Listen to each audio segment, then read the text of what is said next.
Gendong, cerita pendek karya Raditya Dika.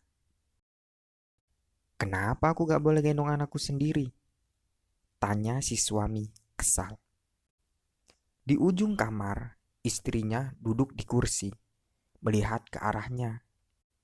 Si suami ada di dekat jendela kamar mereka, berdiri dekat kasur, masih memandangi wajah putrinya yang sedang tertidur pulas. Istrinya berkata, "Kasihan, dia baru tidur, nanti terbangun." Tapi aku kan bapaknya, nggak apa-apa juga kalau dia terbangun sebentar, kata si suami. Istrinya menjawab dengan sabar. Tapi aku ibunya, dan anak kamu umurnya baru 5 tahun. Butuh tidur nyenyak, biar dia tumbuh besar. Kalau udah begini, si suami mengalah. Seorang ibu tahu apa yang terbaik untuk anaknya. Apalagi anak ini, anak mereka satu-satunya. Cahaya bulan yang redup masuk dari jendela, jatuh tepat di kemeja hijau lusuh yang si suami pakai. Dia masih tidak rela, hanya bisa melihat anaknya tidur dengan mulut setengah terbuka, tanda tidurnya terlalu pulas. Gigi yang mengintip di bawah bibir terlihat putih seperti susu yang masih segar. Lagian, kalau anaknya udah digendong, kamu mau apain? Tanya si istri. Diliatin aja gitu. Pertama-tama, kata si suami, aku mau kecup keningnya. Karena setiap pulang selesai mencari uang, hanya kening itu yang bisa melarutkan rasa capek yang terkumpul. Aneh loh, bisa lenyap, gak bersisa. Terus, tanya si istri. Terus, aku lihat kelopak matanya. Aku minta maaf, bisik-bisik tentu saja. Aku mau bilang, maaf ya nak, ayah masih belum bisa beliin mainan kesukaan kamu yang kamu like di Instagram minggu lalu. Maaf juga, ayah terlalu naif menaruh semua uang keluarga kita di bisnis kafe ayah. Hilang gak bersisa digebuk segala pandemi virus COVID ini. 6 bulan tanpa pemasukan memang waktu yang terlalu lama untuk membuat kafe sederhana ayah rata dengan mimpi yang ayah bangun untuk kita. Lalu aku akan bilang, percayalah, ayah sedang berusaha untuk mencari uang kembali agar kita bisa berhenti makan sehari sekali. Agar kamu bisa ikutan beli es krim Magnum yang anak kompleks sebelah suka makan sore-sore. Ayah juga minta maaf, tapi ayah terus berusaha kok.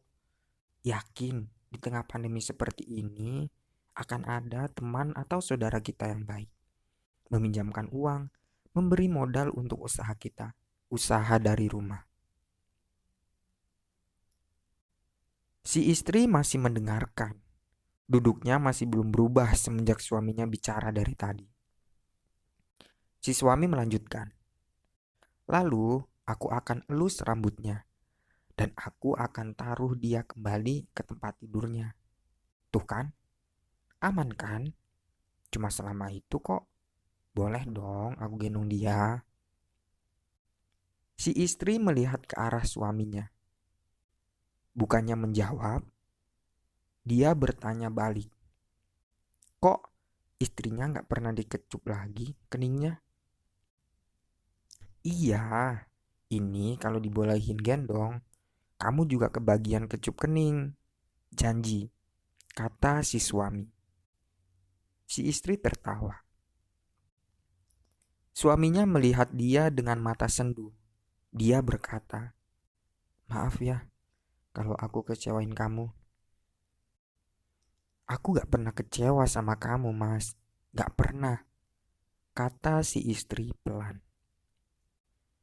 Si suami menatap ke arah bulan. Matanya mulai berkaca-kaca.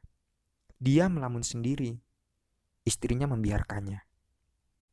Si suami berkata, Mungkin seharusnya dari dulu aku mendukung kamu mengembangkan bakat kamu ya.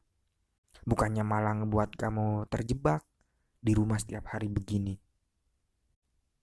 Bakat apa? Tanya istri. Nyanyi aku kan gak bisa. Itu loh, bakat kamu. Yang itu. Oh, yang itu, kata istrinya. Iya, kamu kan bisa tuh ngeliat dan bicara sama hantu. Aku lihat banyak yang sukses jadi konten kreator, bikin YouTube, bikin buku, masuk TV. Seharusnya dulu aku lebih mendukung kamu. Seharusnya aku jadi suami yang lebih bisa membuat istrinya nyaman dalam meraih potensi dirinya. Ya, minimal bayarin kelas public speaking atau beliin kamera sewaktu aku masih punya sedikit uang. Kamu emang percaya aku bisa ngelihat hantu? Walaupun teman, bahkan keluargaku sendiri sering ngomongin aku diam-diam. Aku dibilang halu. Tanya si istri.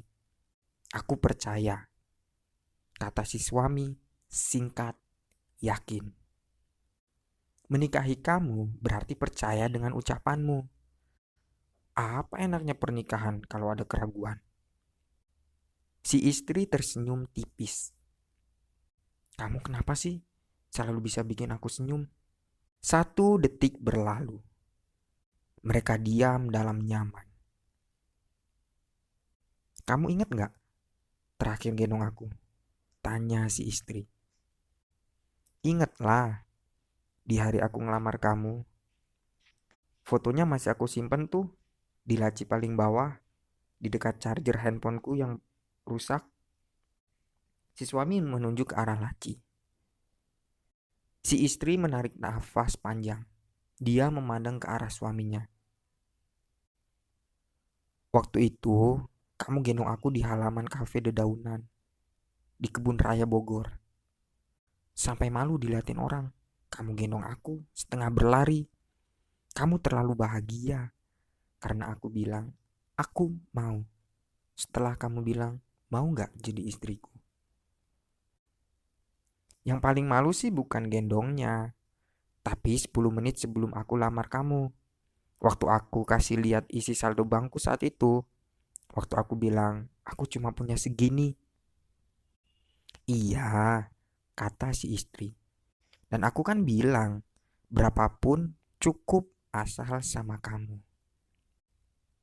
Aku masih simpen loh tes pack yang dulu. Lanjut si istri. Video aku pas aku nangis masih kamu simpen gak? Masih banget. Aku post di akun kedua aku. Yang gak ada yang tahu.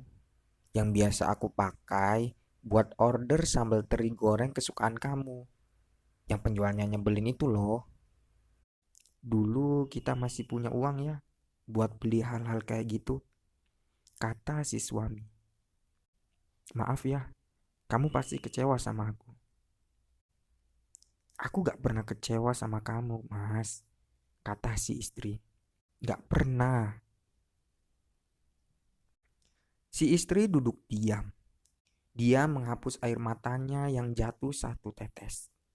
Kamu kenapa? Kok tiba-tiba nangis? Tanya suami. Enggak kenapa-kenapa, kata si istri. Si suami kembali mendekati tempat tidur. Dia melihat anak gadisnya yang masih tertidur pulas. Tidurnya tidak pas. Kepalanya justru ada di antara bantal dan boneka kesayangannya. Anak umur segini emang sering bikin takjub. Aku mau gendong dia ah, kata si suami. Jangan, kata si istri. Nanti dia bangun. Suaminya menggeleng. Enggak, aku harus gendong dia. Ngelihat dia tidur begini aja, kok rasanya kangen banget. Si suami mendekat ke arah anaknya. Dia lalu menjulurkan tangannya, tapi tubuh anaknya tidak terangkat. Si suami mencoba mengambil anaknya kembali. Kali ini dia sadar apa yang terjadi. Tangannya tembus melewati tubuh anaknya. Bingung, Si suami melihat ke arah istrinya. Istrinya kembali menghapus satu butir air mata yang baru saja jatuh. Dia lalu berkata, "3 hari yang lalu, kamu nyoba minjem uang ke teman lama kamu yang jadi pengawas pabrik beton. Kamu masuk ke kawasan pabrik, mengabaikan peringatan orang agar kamu memakai helm pengaman. Cuma sebentar kok, katamu waktu itu. Di tengah-tengah kamu berjalan, kamu melewati sebuah tiang beton yang mau dimasukkan tali seling dari sebuah kran. Tiang itu menggelinding, dan seperti takdir yang selalu tepat waktu, tiang itu menimpa kepala kamu." Si suami meraba bagian kanan kepalanya. Ada bagian yang pecah, remuk, membentuk cekung ke dalam kepalanya, hangat. Dia tidak berani melihat tangannya karena dia tahu ini pasti penuh darah. Sementara itu, tangan yang lain, tangan kiri si suami masih tembus di belakang tengkuk anaknya. Si suami melihat ke arah istrinya. "Kenapa kamu gak bilang dari tadi?" "Karena aku mau membiarkan kamu pamit," kata si istri. Si anak terbangun oleh rasa dingin yang asing di tengkuknya. Si anak membuka matanya. Dia kebingungan. Si anak lalu duduk. Dia melihat ibunya yang sedang menyeka pipi yang basah. Si anak lalu melihat ke arah depan. Dia tidak melihat apa-apa. Hanya mereka berdua di ruangan itu dan cahaya bulan yang jatuh ke tembok. Sejenak si anak merasakan rindu yang sangat deras di dadanya. Seolah ada simpul kusut yang ditarik-tarik ke segala arah. Dia tahu. Dia rindu gendongan ayahnya.